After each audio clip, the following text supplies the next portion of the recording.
Tov, bienvenidos, bienvenidas a nuestro tiempo de estudio de Ketuvim, de Megillat Esther. Un apasionante escenario en lo personal, lo considero, por sobre todas las cosas, más que nada descubriendo y analizando en profundo todo este relato tan conmocionante y emocionante. Estábamos analizando la semana pasada hablando de la comparación de Esther y Yosef, precisamente a partir de cómo Esther es incorporada en el palacio y cómo es elegida como reina y cómo es coronada como tal. Entonces, dice que la Megilá de Esther utiliza mucho el recurso del relato de Yosef, ¿no es cierto? Y se puede establecer así un paralelo entre ambos escenarios, ¿no? Tanto la belleza de Yosef como la de Esther, como que Yosef obviamente nombra funcionarios en toda la tierra de Egipto, cuando estudiamos ahora en esta operación de Miquetz en particular, y también Esther, cuando el rey designa a sus funcionarios en toda su tierra, cuando reúnen todo el grano, la comida, la cosecha en manos de Yosef y cómo se reúnen, salvando la distancia, el texto, estoy hablando de los verbos, a todas las doncellas al palacio, etcétera, etcétera, etcétera. Y entonces hemos visto todo ese escenario. Dice que en realidad Yosef, existe muchísimas diferencias también. Yosef fue una persona que se ocultó ante sus hermanos, pero se había revelado ante las naciones del mundo. Acuérdense que Esther, que era Yosef, cuando le dijo al jefe de los escanciadores del faraón, Ki gunov gunavti meretz haibrit. Y es más, cuando el jefe de los escanciadores presenta su pecado ante el faraón, recuerdo mis pecados, dice, también dice que con ellos estaba un joven hebreo, o sea que Yosef jamás dejó de revelar su nacionalidad. Esther, por lo tanto, era conocida para sus hermanos, pero oculta, obviamente, de las naciones del mundo. El galut de Yosef, obviamente, el exilio de Yosef, se considera realmente pequeño en dimensión, en la medida de que logró establecer una influencia muy positiva y la pudo conformar esa influencia de acuerdo a su personalidad, con ese genio que tuvo Yosef a nivel de la economía, con su poder, mientras que el exilio de Esther es mucho más profundo y su influencia, aún en el momento de su mayor grandeza, fue limitada, y por supuesto que todo el esfuerzo de Esther o toda la grandeza de Esther se vistió de una gestión realmente empobrecida, ya que siguió siendo el rey Ahasverosh el eje dominante por entonces. Los Jajamim, los sabios de Israel, nos dice el Midrash de Esther Rabá. Hay dos Midrashim, uno Esther Rabá y otro Esther Rabati. Eventualmente dicen los Jajamim acerca de este fenómeno que Esther callaba y ocultaba su identidad, lo marcaban como una característica, llamémosla familiar, y fundamentalmente muy, muy estricta por parte de la casa de Rachel. Si pensamos en Rachel y Menú, obviamente, donde Yosef y Esther obviamente pertenecen a ella, porque son de la tribu de Binyamin, ¿verdad? Entonces, Binyamin es el hermano de Yosef, y Binyamin, como Yosef, son los hijos de Rachel. Por lo tanto, dice, este llamarse a silencio por parte de esta reina, de la reina Esther, es algo como que es un carácter adquirido. Dice los Jajamim, en Esther Rabbah, en el Midrash de Esther, dicen, en Esther Magedet Moladetá Be'et Ama. Nos dice la Megilá que, como sabemos muy bien, Esther jamás, nunca dijo, nunca reveló su nacionalidad y su pertenencia a su pueblo. No quiere decir, dice, los Jajamim dicen en el Midrash, Melamed, Shetafsashtika Beatzma, que Rachel Tekinatán.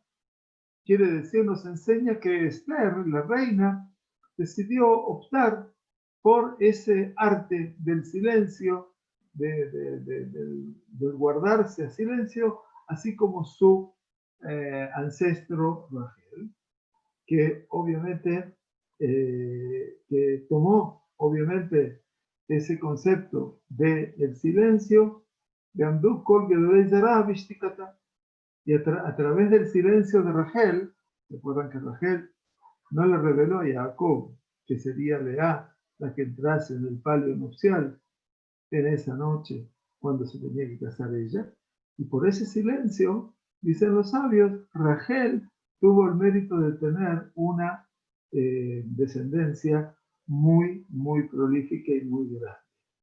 Rachel, dice el Midrash, tomó ese instrumento del silencio, dice, vio todas las señales, todas aquellas señales que Jacob le había dado a Rachel para no dejarse engañar a causa de Labán, dice que vio todas las señales en manos de su hermana y Rachel no dijo absolutamente nada. Quiere decir, también supo callar. Binyamin, el hijo de Rachel, también se aferró a ese silencio. Dice, debemos saber, ¿no es cierto?, que su piedra preciosa, que estaba en el Hoshen, es decir, como sabemos que dicen los Jajamim, algo muy curioso. Cada tribu de Israel está representada en el pectoral que llevaba el sacerdote. ¿Recuerdan? El sacerdote llevaba en su pectoral las tribus de Israel, 12 en total.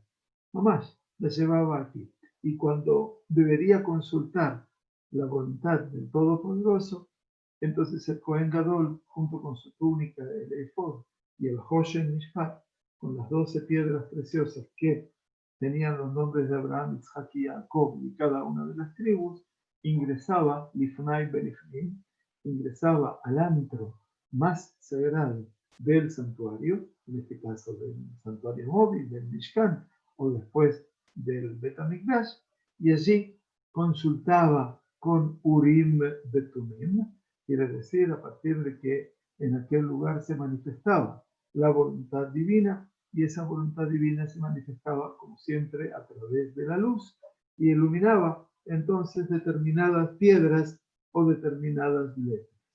Dice, ¿cuál era la piedra de Binyamin? La piedra de Binyamin se le llama Yashpe, que es el jaspe. Pero ¿qué dicen los Jajamim? Binyamin se caracterizó por el silencio. Vean la palabra jaspe en hebreo, Yashpe. Yashpe, ellos lo entienden como un midrash maravilloso. Yeshpe, tenía boca. ¿Qué quiere decir que tenía boca? Dice, sabía Binyamin de la venta de Yosef, porque había escuchado a los hermanos cuando regresaron de ese escenario tan complejo, y así todo, no reveló nunca nada a su padre. ¡Wow! También Binyamin se aferró al arte del silencio como su mamá. Yeshpe Beshotet. Y Shaul, el nieto de Rachel, Shaul el rey, ¿sí? Cuando Shemuel lo conoce a Shaul y a Kadosh Baruj Hu le revela que ese será el futuro rey de Israel, recordemos que Shaul llega a Shemuel para buscar los asnos, los burros que se le habían perdido a su padre. y ya habían pasado más de 3 días y no los habían encontrado, y de una u otra manera, cuando Shemuel lo lleva a la azotea de su casa en Ramatayim Sofim, y allí lo unge con un poco de aceite, y le dice, ¿para quién es la gloria de todo Israel? ¿Acaso es para ti la casa, y no es para ti y para la casa de tu padre? Sabía Shaul que había sido coronado como rey, sin embargo, cuando llega a su casa, su tío le pregunta, ¿qué les dijo el roé, el pastor, el profeta? Y Shaul no dijo ninguna palabra. Y cuando llegamos a Esther, entonces dice el Midrash, en Esther Magedet et Amabet Muradet. Esther no decía ni su pertenencia, ni su pueblo, ni su nacionalidad. Por lo tanto, es interesante esta comparación. Yo quiero con esto que veamos la riqueza interpretativa de nuestros sabios y la capacidad asociativa que tienen los hajamim, que es realmente maravillosa, ¿no? Entonces han producido una unión desde Rachel, pasando por Binyamin, siguiendo por Shaul y hasta Esther. Toda una cadena de descendientes de la tribu de Binyamin, menos Rachel, por supuesto, que es la madre de Binyamin, que actúan bajo el sistema del silencio. Dice el Rab Ariel Shrita, es posible mirar y observar el relato de la Megilá también como una suerte de corrección de la casa de Yosef. Y Yosef había comenzado su tarea, su esencial tarea, en la conducción económica de todo el mundo. Y habiéndose, obviamente, puesto en contra a su casa. Mientras que Esther y Mordejai comenzaron la conducción de la salvación de Israel y de ese aspecto correctivo nacional interior, se pudo extender luego su influencia, su conducción hacia las naciones del mundo. Por lo tanto, cuando nos dice la Megilá, al final de la Megilá, el último capítulo, los últimos pesukim, Vayasem Amelech Ahashverosh más a desde allá, cuando el rey Ahashverosh impuso un impuesto a toda la tierra y a todas las islas que conformaban también el reinado de Ahashverosh. Yosef fue al revés. Yosef no actúa en consonancia con su medio propio, con su medio interior. Yosef está enfrentado con su casa, con sus hermanos, y ha olvidado eventualmente a partir del nacimiento de Menashe a Efraín, y Efraín a su padre. Yosef vio en su accionar económico en Egipto una actividad de carácter casi sagrado, porque así lo entiende Yosef cuando le habla a sus hermanos en la perashá del Shabbat pasado y le dice a sus hermanos, ustedes no me vendieron a Egipto, ni tienen la culpa de no haber vendido aquí, porque porque Dios me envió aquí como salvavidas, quiere decir, me mandó aquí como para poder recuperar, ¿no es cierto?, la vida de todos aquellos que van a depender de mí. Por lo tanto, nunca se enfrentó con la realidad como para decir, o su experiencia para poder confrontarse con ella, sino al contrario, actuó dentro de las circunstancias que Dios, en este caso, le había propuesto a partir de caminos naturales. Él entiende que Kadosh Baruj Hu lo puso en ese camino y obviamente hay aspectos que le son ocultos y ahora lo puede decir delante de sus hermanos. Muy bien, entonces hasta aquí vemos que existen, bueno, infinita cantidad de coincidencias y de reincidencias entre Yosef y Esther, y esa comparación obviamente sigue siendo muy, muy importante. El último punto que quisiéramos tocar de este capítulo 2 nos trae el Rab Ariel acerca de una comparación entre Esther, Shaul y David. Claro, porque en última instancia tiene que ver un poquitito con todo este reinado, ¿no?, sobre Israel. Antes de ello, quisiera compartir algo también muy simple, pero también me parece muy interesante de poder entender en cuanto a la interacción de Mordejai y Esther. La Megilá le propone o relaciona a Mordejai y Esther con Shimei y con Laquish, perdón, el padre de Shaul. ¿Quiénes son? Shimi ben Gera y Kish, que era el padre de Shaul. Y que ambos, obviamente, fueron los ancestros de Shaul Amelech. Y de esta manera, dice, es como se ha planteado el conflicto entre Amán y Mordejai y Esther en esa guerra nacional, tanto religiosa como histórica. ¿A qué nos estamos refiriendo? Vamos a ver. ¿Qué pasó con Shaul? Shaul el rey. ¿Dónde está el fracaso de Shaul el rey?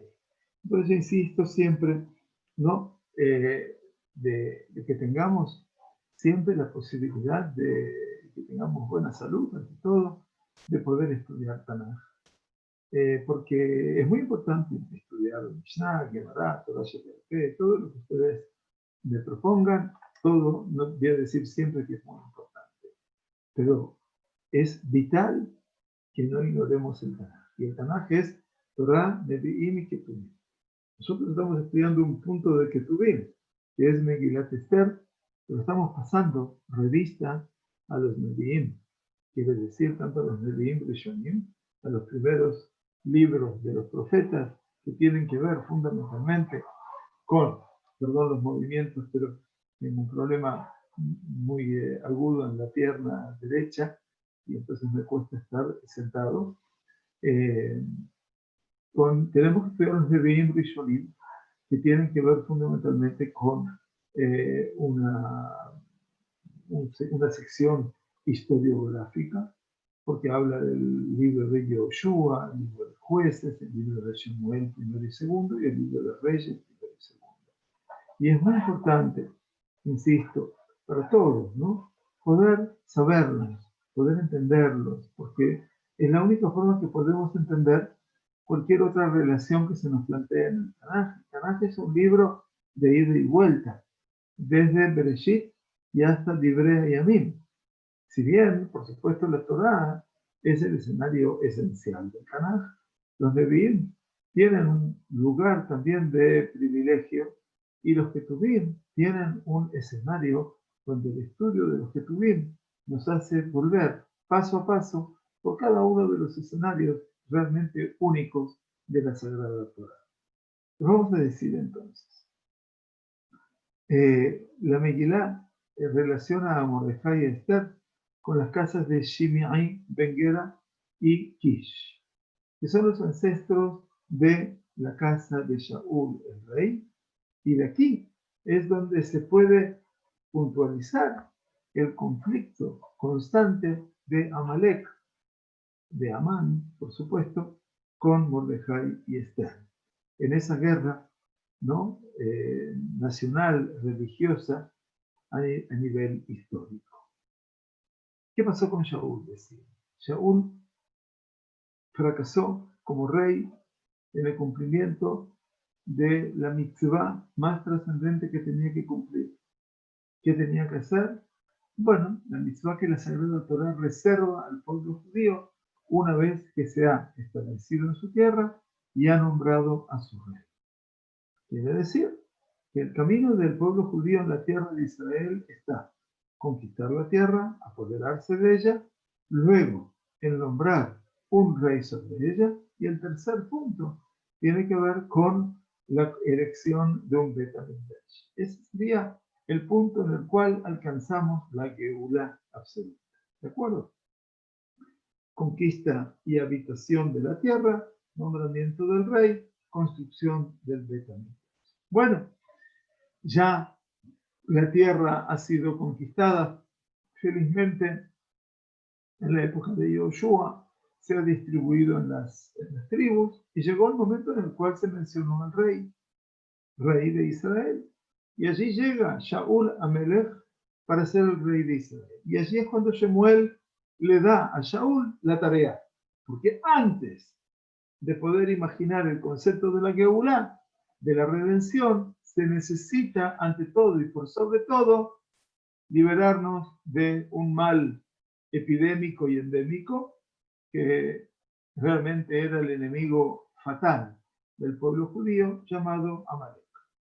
Shaul, el rey, es ordenado por Shemuel a cumplir esta mitzvah de la Torá y a cumplir la mitzvah que dice Timje et zehen Amalek mitachat hashamayim lo tishkach. Borra el recuerdo de Amalek desde debajo de los cielos, no habrás de olvidar. Y entonces, ¿qué pasó? Shaul Amelech fracasó en esa tarea. Y entonces, como le explicaba semanas pasadas a mis nietos, eso le provocó el ascenso de Amán 500 años después de eso.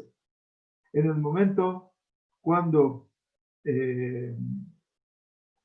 Amán se paró delante de la descendencia de Shaul, obviamente, y entonces, para Shaul quiere decir el pueblo judío, para aniquilarlo. Y en ese instante, los descendientes de Shaul se pararon en la brecha para defender, obviamente, al pueblo de Israel. Todo esto, obviamente, pasó simplemente porque Shaul no exterminó, no cumplió con la mitzvah de exterminar al pueblo de Amalek.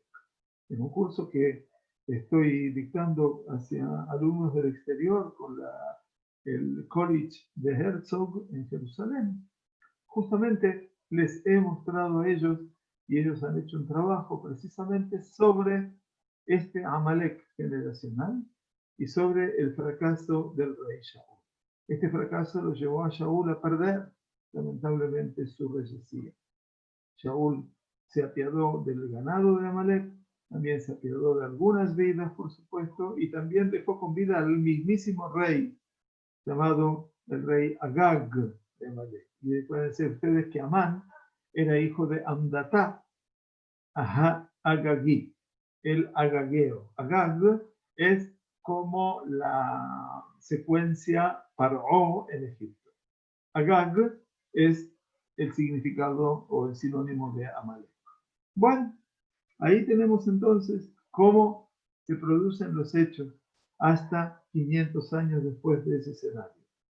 La Megilá entonces viene a poner de manifiesto cuando utiliza ese lenguaje que habló, obviamente, el escrito sobre Shaul. Shmuel nos dijo en aquel momento, rompió, desgarró el reinado de Shaul y anunció, por cierto, el reinado de David con las palabras Kara Hashem et mamlechut Israel mincha hayom unetana lereaja atov mincha. Así le dijo Shemuel al rey Shaul, a Kadosh Baruj Hu, así como él había desgarrado su ropa, ha desgarrado tu reinado de Israel de sobre ti y la ha de entregar a tu amigo de mayor confianza.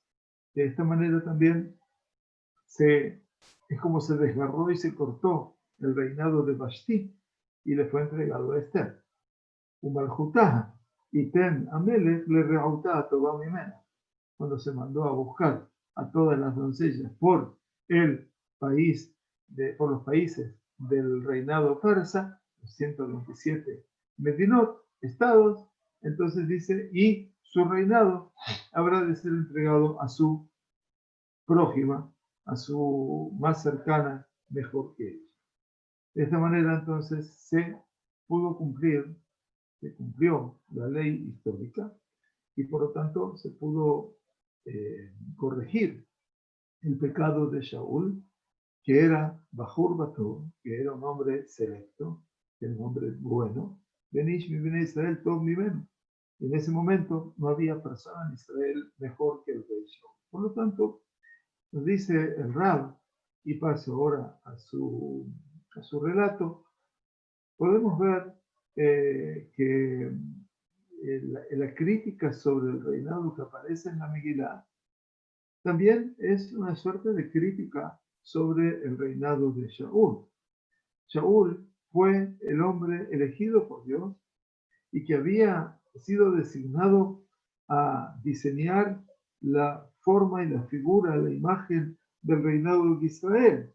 Solo que en lugar de sentarse en el trono de Al-Kiseh Hashem, de sentarse en el trono de Hashem como rey, entonces el reinado se le transformó a él en un reinado humano. En realidad, el rey, nos explican los Jajamim, explica la Torah, dice, tiene que tener una consecuencia en la acción y ligado, por supuesto, y por sobre todo a quién, a su fe en el Todopoderoso. Pero ¿qué hizo Shaul? Shaul transformó todo su reinado, que dependía también de la presencia de lo divino, en un reinado solamente humano. Shaul, en su caída, dice Rabariel, en forma muy original, se transformó en una suerte de Hashverosh, que en lugar de reinar, en lugar de conducir y de gobernar, dijo, cuando justificó Shaul el hecho de que dejó con vida al rey y algunos hombres o mujeres y niños o ganado, eventualmente, entonces, ¿qué dijo a Shemuel? ¿Por qué dejó a todos ellos? Kiareti, porque tuve temor del pueblo y escuché su voz. Quiere decir, aquí vemos cómo Shaul había cedido terreno en función de quién, de la presión popular. Sus descendientes, Yotzei Halatzar, Mordejai y Esther, corrigieron esa transgresión. Entonces, ¿qué significa corregir esa transgresión? Miren ustedes qué interesante. Jajamim dicen en el Midrash que cuando el pueblo de Israel se defendió por su vida el día 13 de Adar, que estaba designado para el genocidio del pueblo judío, Haz Shalom, pero que ese día pudieron, Hamot al-Nafshan, pudieron defenderse a sí mismos, se defendieron de sus enemigos, dieron muerte a sus enemigos, pero dice la Megilá, Ubabizá lo shalhu et yadam. Quiere decir, no tocaron absolutamente nada de los despojos materiales o el botín de la guerra. Y esto entonces habla de que los Yehudim se entregaron a una guerra sin ningún interés más. ¿Por qué? Porque eso fue lo que lograron Mordejai y Esther. Llevar a ese pueblo judío a una emuná, a una fe absoluta en Dios y a esas órdenes de Mordejai y Esther. Y de esta manera, obviamente, el texto de la Megilá está insinuándonos lo que no pasó con Shaul, el antecedente de ello. Porque Shaul no se pudo detener frente a que el pueblo judío se apropicuase de ganado, de oro, de plata, de telas, etcétera, de pertenencias de Amalek. Cosa que todo eso era, en el relato del Tanaj, era Jerem. Jerem significa que estaba obviamente prohibido y que todo eso estaba viciado de nulidad. Bien, por lo tanto es muy importante. Pero también dice así todo, Esther no tuvo el mérito como lo tuvo Shaul de un reinado absoluto, sino de un reinado en el exilio, obviamente, un reinado pagano, se puede decir, como era el reinado de Hashverosh, y también temporal. Entonces, Malchut el Mamash, dice el Rab, ese reinado concretamente puede ser entregado le reajá a Tov Mimejá. Ese reinado de Shaul no fue entregado en manos de Esther, sino fue entregado en manos de su prójimo, aquel que supo superar a Shaul y que fue David Amelech y toda su descendencia, ¿no? Entonces, obviamente, también aquí hay otro escenario que el Midrash traza, que me parece también maravilloso, y que hace el Midrash una suerte de paralelo, o establece un paralelismo, si lo podemos llamar así, entre el ingreso del relato de la Megilá al relato doble, obviamente, de la aparición de David a Melech. David ingresa en la casa de Shaul de dos formas, ustedes saben, ¿no? La primera, obviamente, por pedido mismo de Shaul, el rey, como un escudero, que era más que nada su musicoterapeuta. Sí, bueno, perdonen las expresiones de la modernidad, pero David Amelech, David, ese joven tan apuesto, tan pequeño, era un joven que sabía tocar música, y como sabía tocar música, Shaul sufría de un delirio de persecución, un síndrome paranoide, y tenía también depresión, y era un poquitito obsesivo, compulsivo, tenía, en fin, todas las manifestaciones de cualquier enfermedad postmoderna a nivel psiquiátrico. Y entonces David lograba a través de la música, eso se llama musicoterapia, calmar esa angustia de Shaul, hasta el punto que Shaul lo amaba como su propia vida. Ahora, la segunda vez que ingresó David en el palacio del rey, ya entró con una figura de un hombre que era un héroe, porque había vencido a Goliat, nada más y nada menos, aquel que había profanado el nombre de Dios públicamente delante de todos los ejércitos de Israel. Y David, con su pequeña onda y su pequeña piedra, logra vencer al gigante Perishit. Entonces dice, no hay forma, entendamos de ese relato, que existe, dice, ninguna contradicción, ningún antagonismo entre las dos caras de David, sino que son los dos lados de la misma moneda. Inclusive aquí en la Megilá, los dos redentores del pueblo judío vienen a expresar dos caras de la misma moneda. Los dos han venido al rey, Esther como su mujer en su elección, y Mordejai viene después de que salvó al rey y pudo vencer a Amán. Y así Mordejai también va a formar parte del palacio real. Bueno, interesante, o sea, la posibilidad de estudiar Tanaj obviamente es maravillosa, y el establecer las relaciones mucho más todavía. También el reinado de la casa de David no fue completo, no fue íntegro, y a causa de los pecados de David también obviamente sufrió el reinado de David muchas crisis de las más duras, ¿no es cierto? Tanto como en el aspecto de transformarse un reinado que era de origen divino en un reinado casi de índole humana. Y por eso la Megilá obviamente compara la elección de Esther al hallazgo de Abishag por David. Abishag era Abishag Shunamit, que es cuando Esther es buscada para el palacio, una doncella. Abishag Shunamit es también una doncella que es buscada para venir a dar calor a los últimos días de un rey ya envejecido y que prácticamente sufría mucho, mucho frío en el aspecto físico y seguramente no espiritual. Y entonces veremos, obviamente, que lo mismo pasa entre Esther y Abishag, una comparación interesante. Bueno, por último, el último escenario que vamos a analizar hoy, cerrando ya el capítulo 2 de la Megilá, para poder comenzar, Dios mediante, la semana próxima, el capítulo 3, hablamos de Yehudit. Porque también es importante descubrir o redescubrir aquellos seres de valor que ocuparon el escenario del pueblo judío. Esther se suma a una extensísima lista de mujeres en la Biblia que fueron llamadas a salvar a su pueblo. El mundo antiguo, generalmente dice Rabariel, era un mundo, como sabemos, machista, muy machista. Y a pesar de eso, el texto de nuestro Tanaj viene a resaltar y a remarcar la parte de las mujeres en la salvación de Israel. Dice los Jajamim, en este caso,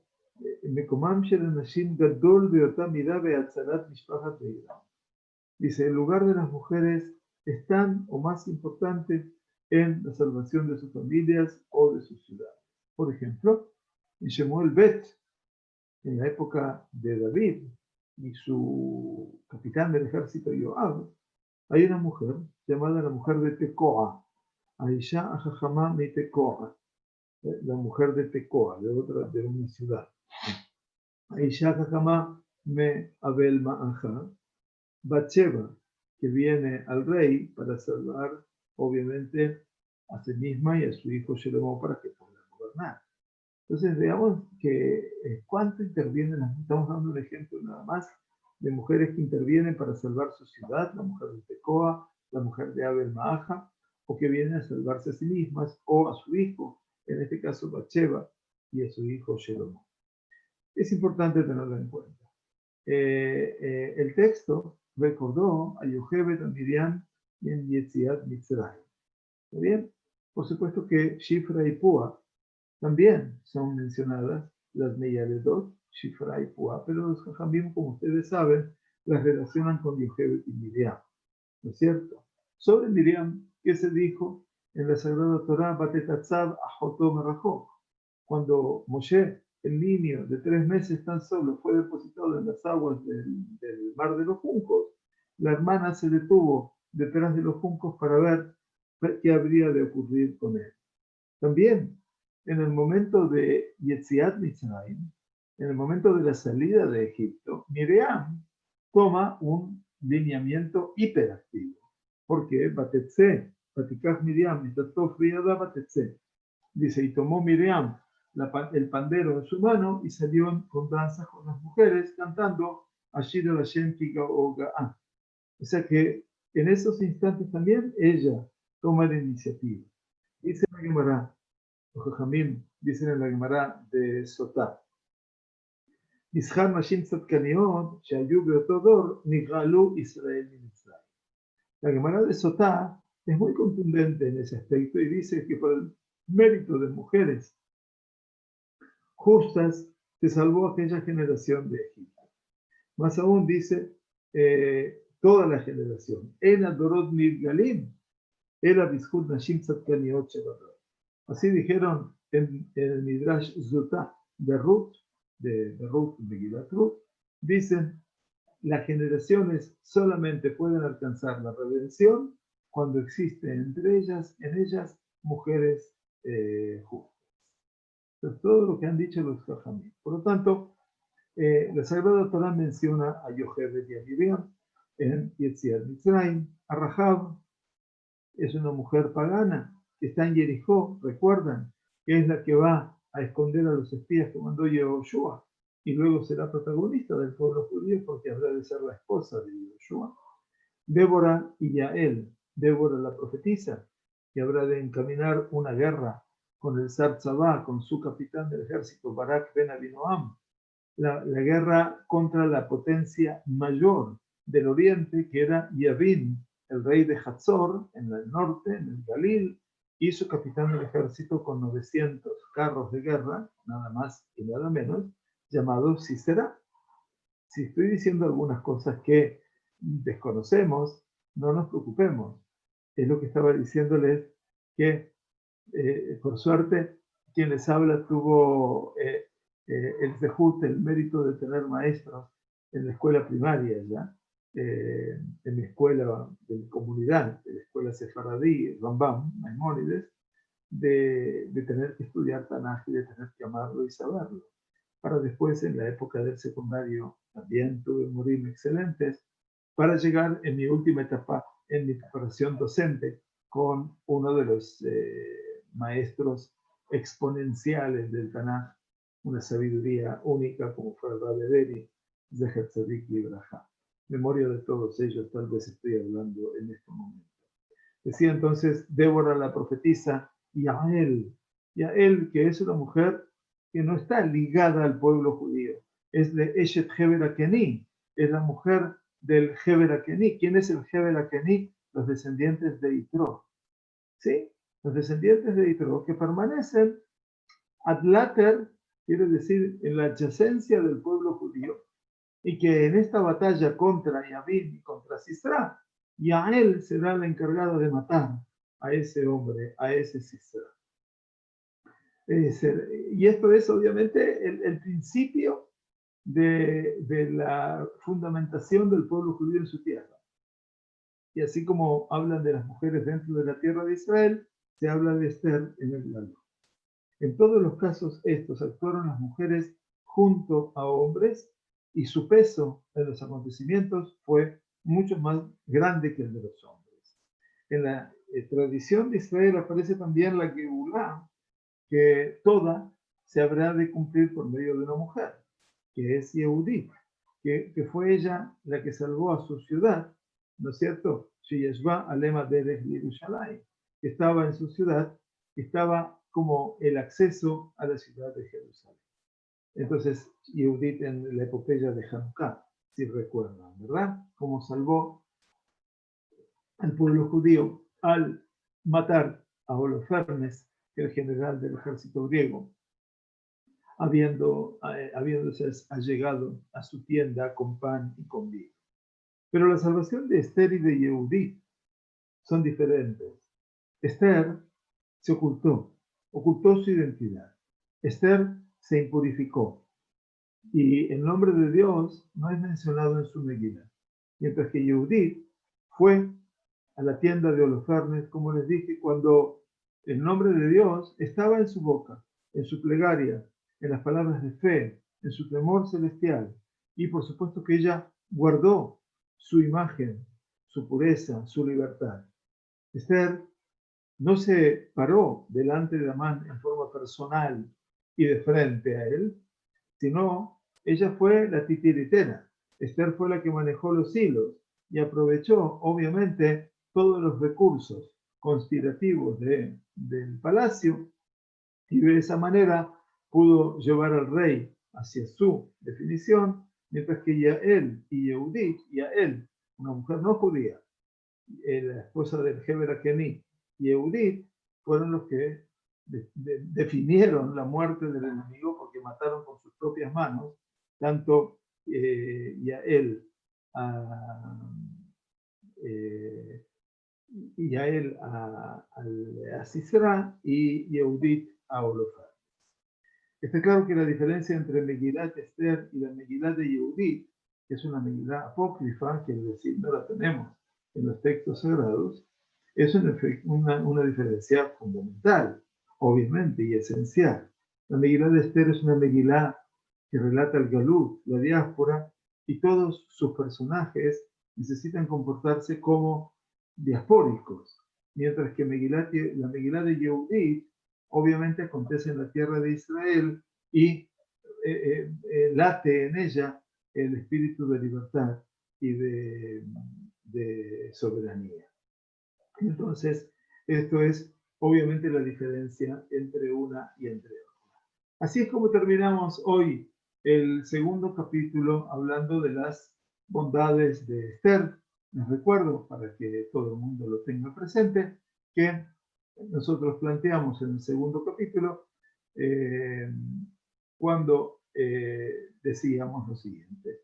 Después de tales eventos, se calmó la ira del rey Ahasverosh y se acordó de Vashti lo que había hecho y lo que se había decretado sobre ella. Entonces dijeron los servidores del rey que le asistían: búsquense para el rey jóvenes vírgenes de hermoso parecer. Buscar quiere decir secuestrar. Y designe el rey funcionarios en todas las provincias de su reino para que reúnan a todas las jóvenes bellas en Shushan. Reunir era a la fuerza, en la casa de las mujeres, bajo la custodia de Hege, el eunuco del rey, guardia de las mujeres, y dense los correspondientes ungüentos, y sea la doncella que prefiera al rey, que reine en lugar de Vashti. Y la cosa agradó al rey, así se hizo. Había un judío en Shushan, la capital, llamado Mordejai, hijo de Yair, hijo de Shimei. Shimi, ¿se acuerdan de Shimi Ben Gera? Hijo de Kish, fue el padre de Shaul, Binyamin, Ish Yemini, que había sido deportado de Jerusalén con los cautivos que habían sido llevados con Jehonías, rey de Judá, a quienes habían llevado Nabucodonosor, rey de Babilonia, que se lo había explicado. Y él crió a Adasá, o sea, Esther, hija de un tío suyo, porque ella no tenía padre ni madre, y la muchacha era de hermosa presencia y bello semblante. Y cuando murieron su padre y su madre, Mordejai la tomó por hija suya. Y ocurrió cuando se publicó el edicto del rey y muchas doncellas fueron reunidas para ser llevadas a Shushan, la capital, fueron llevadas para batir la caja, ¿no? También Esther fue llevada, también llevada quiere decir batir la caja, la fuerza, a la casa del rey, porque no había posición de elección, no era un Purim Ball, como todo el mundo imagina, bajo la custodia de Hegai, guardián de las mujeres. Y la doncella cayó en gracia, y él fue bondadoso con ella, por ende de Yosef, y le dio presurosamente los ungüentos, con los correspondientes atavíos, y designó 7 doncellas de la casa real para que le sirvieran, y la puso a ella y a sus doncellas en el mejor lugar de la casa de las mujeres. Esther, dijimos, no hizo saber cuál era su pueblo y su linaje, recuerden, ¿verdad? Esto no lo olviden. Entonces, porque así se lo había aconsejado Mordejai. Y Mordejai pasaba diariamente delante del patio de la casa de las mujeres para saber cómo iba a estar y qué sería. Y cuando llegaba el turno, y esto es lo más horrible que hay en cualquier relato, a cada doncella el turno de entrar al rey Ahasverosh, después de haberse hecho con ella conforme a la ley de las mujeres, 12 meses de preparativo, los cuales 6 meses con ungüento de mirra y 6 meses con especies aromáticas y otros ungüentos de las mujeres. La joven venía al rey dándosele cualquier cosa que desease para ir a la casa del rey. Todas pedían lo que querían. Iban a anochecer y a la mañana siguiente volvían. O sea, ya venía a tener relaciones con el rey y entonces al día siguiente ya pasaba a otra casa, ya no más a la casa de las solteras, sino a la casa de las concubinas, a la custodia de Shazgad, el eunuco, a no ser que el rey quedase encantado con ella y llamase por su nombre. Y por último, entonces estudiamos, y cuando le tocó el turno a Esther, hija de Abijail, tío de Mordejai, el cual le había tomado por hija suya, entonces nos dice, ella no pidió más de lo que le había aconsejado Hege, el eunuco del rey de las mujeres, etc. Y Esther obtuvo el favor de todo lo que la miraban.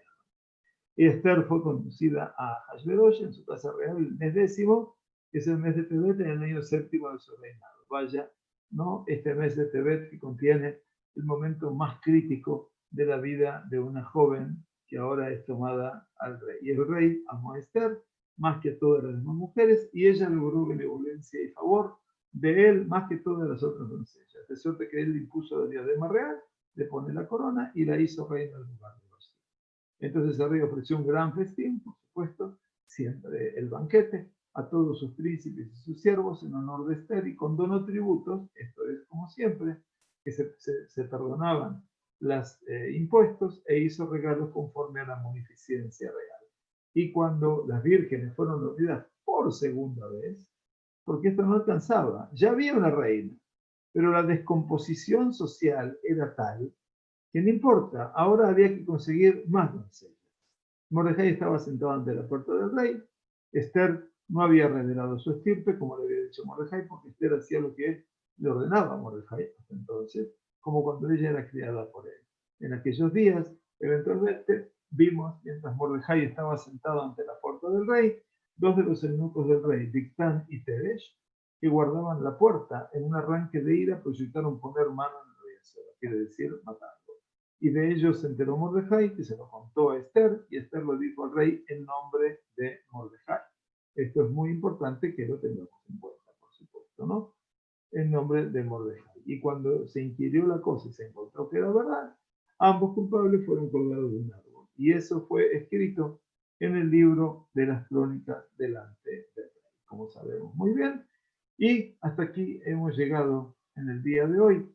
Desde vamos a tratar de compartir nuevamente el escenario de la apasionante Megilat Esther el próximo día lunes, que tengamos Shavua Tov de Sorot Tovot y que tengamos Beriut y Taná, una una salud férrea, fuerte y sana, por sobre todas las cosas.